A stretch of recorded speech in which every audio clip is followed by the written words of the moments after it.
News 24 की इस खास पेशकश में मैं हूं आपके साथ आशा झा। भारत में इस वक्त मंद गति से ही सही लेकिन वैक्सीनेशन ड्राइव आगे की ओर बढ़ रहा है। हालांकि अब कोरोना के खिलाफ हमें तीसरा हथियार भी मिल गया है और ये हथियार है हमारे दोस्त, क्योंकि हमेशा मुश्किल समय में रशिया साथ खड़ा रहा है भारत के। तो रशिया से आया स्पुतनिक वी और पहली डोज लग भी चुकी है। हैदराबाद में ये डोज लगी, अगले हफ्ते अच्छी खबर ये है कि मार्केट में आ जाएगी और 1,80,00,000 डोजेज आ चुके हैं। अगली तैयारी कि जुलाई महीने से भारत में ही इसका उत्पादन शुरू हो। तो बड़ी मदद स्पुतनिक वी जो है इससे भारत को मिलने वाली है। और हमारे साथ इस पर बात करने के लिए इस वक्त खास मेहमान रशिया से सीधे जुड़े हुए हैं। आप देख सकते हैं रशिया से इस वक्त प्रेसिडेंट व्लादिमीर पुतिन की पार्टी यूनाइटेड रशियन पार्टी के कुर्स्क सिटी असेंबली के एमएलए, जिनको डेप्यूटी कहा जाता है, वहां पर आप देख सकते हैं तस्वीर में डॉक्टर अभय सिंह जी इस वक्त जुड़ चुके हैं। बहुत स्वागत है सर आपका न्यूज़ 24 पर। नमस्कार जी, सबसे पहला सवाल यही, क्योंकि हम देख रहे हैं कि आज ही ये खबर आई अमेरिका की तरफ से, मास्क हटा दिया गया। अब लोगों के जहन में ये है हम कोवैक्सीन कोविशील्ड तो ले ही रहे हैं भारत में, लेकिन कहा यह भी जा रहा है कि उसके बाद भी आपको सोशल डिस्टेंसिंग का पालन, कोविड प्रोटोकॉल का पालन करना ही पड़ेगा। तो सबसे पहला सवाल ये, स्पुतनिक कितनी कारगर है? डबल डोज लगने के बाद या जो सिंगल डोज आएगी वो लगाएं तो ये कितनी मदद पहुंचाएगी? उसके बाद क्या दोबारा संक्रमित नहीं होंगे, ये कहा जा सकता है? देखिए, स्पुतनिक वी जो है अभी तक के लिए सबसे अच्छा वैक्सीन इसी को माना जा रहा है। इसका रिजल्ट 92% के आसपास आता है और ज्यादा भी आता है, लेकिन एवरेज 92% इसका प्लस है इसका रिजल्ट। और स्पुतनिक का सबसे बड़ा प्लस पॉइंट क्या है कि ये जो म्यूटेटेड वायरस आ रहे हैं, म्यूटेशन के बाद हिंदुस्तान में भी जो म्यूटेशन के बाद जो भी वायरस आया है इस पे भी असर करता है। Sputnik V approximately more than 56 country में ऑलरेडी रजिस्टर्ड है और करीब करीब 10 कंट्री पे इसके रजिस्ट्रेशन का काम चल रहा है। अच्छा जी। तो जो आप इसके बाद का जो नेक्स्ट जनरेशन है वो आ रहा है स्पुतनिक लाइट, लेकिन स्पुतनिक लाइट ज्यादा बेटर माना जा रहा है। जो लोग ऑलरेडी बीमार पड़ चुके हैं जी, वो दोबारा बीमार ना पड़े, उनके लिए वो ज्यादा बेटर है, सिंगल डोज वैक्सीन है। अच्छा, लेकिन सर लोग ये जानना चाहते हैं, जैसे हम देख रहे हैं अमेरिका में जो फाइजर, मॉडर्ना ये इस्तेमाल हो रहा है, उसके बाद आज ही ऐलान किया गया कि अब लोग मास्क हटा सकते हैं। क्या भारत में स्पुतनिक को लेकर ऐसा कहा जा सकता है कि मास्क की जरूरत उसके बाद या कोविड प्रोटोकॉल की जरूरत बहुत हद तक नहीं पड़ेगी? मेरे ख्याल से मास्क लगाए रखे वो ज्यादा बेटर होगा, लेकिन 6 महीना तक वैक्सीनेशन के बाद गारंटेड आप घूम सकते हैं और हालांकि इसका असर 1 साल तक भी देखा गया है। ठीक है, अब एक बड़ी बात, क्योंकि आप जानते हैं उपलब्धता को लेकर के, आप खुद भी बिहार से हैं इसलिए आप भारत की खबरों से बखूबी वाकिफ भी होंगे। उपलब्धता को लेकर के भारत में वैक्सीन की अभी क्योंकि दिक्कतें हैं, लोग वैक्सीनेशन सेंटर पहुंच रहे, बहुत जगह पर बंद भी है।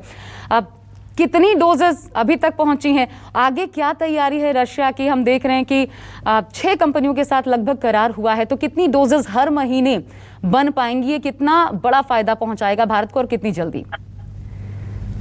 देखिए, अभी जो फर्स्ट डोज भेजा गया है ये तो अभी ट्रायल के लिए जो ऑलरेडी बन के तैयार थी वो उन वैक्सीनों को अभी भेजा गया है और अगला जो खेप जाएगा उसमें बल्क में भेजा जाएगा और बहुत जल्द ही इंडियन कुछ कंपनीज उसको बनाना शुरू करेंगे। बनाने का क्वांटिटी इतना ज्यादा है हिंदुस्तान की जनसंख्या के हिसाब से जी, जितना पूरे रशिया में बन रहा है दूसरे कंट्रीज के लिए, वो अकेला भारत बनाना शुरू करेगा इस साल में। तो मेरे ख्याल से आपूर्ति काफी अच्छे ढंग से और काफी हद तक पूरी की जाएगी। ठीक है, यहाँ पर कीमत सर 1000 रुपए पड़ेगी। रशिया में अगर मैं इंडियन रुपीस के हिसाब से पूछूं, वहां पर कीमत क्या पड़ रही है स्पुतनिक के 1 डोज की? यहाँ पर 1 डोज की कीमत 1000 रुपए पड़ रही है। देखिए, रशिया में स्पुतनिक मार्केट में अवेलेबल नहीं है, ये फ्री ऑफ कॉस्ट सारे यहाँ के नागरिकों को लगाया जा रहा है गवर्नमेंट की तरफ से। अच्छा, तो यहाँ के मार्केट रेट के बारे में मैं आपको नहीं बता सकता हूँ। ठीक है, लेकिन सवाल ये और इम्पोर्टेंट मैं आपसे इसलिए जानना चाहती हूँ क्योंकि आज ही की रिपोर्ट है और ये रिपोर्ट छपी है, ये बताती है कि अभी भी द मॉस्को टाइम्स की रिपोर्ट है, अभी भी रशिया में 62% ऐसे नागरिक हैं जो कि स्पुतनिक वी वैक्सीन नहीं लेना चाहते हैं। ये दरअसल लेवाडा सेंटर इनकी तरफ से बाकायदा एक पोल किया गया था। ये रशिया में ही अगर ऐसी स्थिति है तो क्यों सर?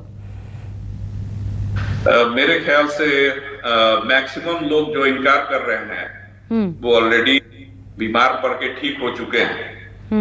उनके अंदर ऑलरेडी इम्यून सिस्टम उनका फाइट करके एंटीबॉडीज बना चुका है। मेरे ख्याल से यही उसका मेन कारण है। और कुछ लोग हैं जो फोबिया में हैं कि नहीं वैक्सीन लेंगे तो इसमें कौन सा कोई डीएनए चलाएगा, कोई ये गवर्नमेंट का कोई सीक्रेट प्रोग्राम है, ऐसी कोई बात नहीं है। वैक्सीन लीजिए, वैक्सीन लेना मस्ट है और अंत तक हर लोगों को लेना ही पड़ेगा वैक्सीन। लोगों में कोई डर तो नहीं कि यही कहीं आफ्टर इफेक्ट या कोई साइड इफेक्ट बाद में देखने को मिले? देखिए, ये तो हर आदमी पे डिपेंड करता है, किसका कैसा शरीर है, बॉडी के ऊपर डिपेंड करता है। लेकिन मैक्सिमम लोग बहुत इजीली इसको ले रहे हैं।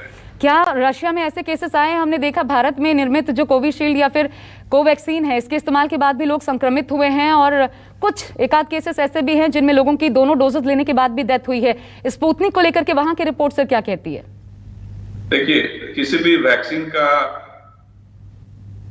के ट्रांसपोर्टेशन का जो कंडीशन है, अगर सही ढंग से उसको पूरा किया जाएगा, उसके टेम्परेचर का रिजीम है, उसको स्टोर करने का रिजीम है, अगर अच्छे ढंग से किया जाएगा तो ऐसी नौबत नहीं आएगी। जी ठीक है, बहुत बहुत शुक्रिया आपका अभय सिंह जी हमारे साथ जुड़ने के लिए। उम्मीद करते हैं जो लोग इस वक्त आपको सुन रहे होंगे स्पुतनिक को लेकर के कम से कम, क्योंकि पहले तो आश्वस्त थे ही और ज़्यादा भरोसा बढ़ा होगा और ये भारत में लोगों को मदद पहुंचाए, ऐसी अपेक्षाएं और भारत रशिया के संबंध मजबूत हों इसके माध्यम से इस महामारी के समय। शुक्रिया आपका न्यूज़ 24 के साथ जुड़ने के लिए। नमस्कार, मैं हूं मानक गुप्ता। अगर आपको हमारा ये वीडियो पसंद आया हो तो इसे लाइक और शेयर जरूर करें और हाँ, हमें सब्सक्राइब और फॉलो करना ना भूलें ताकि आप देश और दुनिया की कोई खबर मिस ना करें।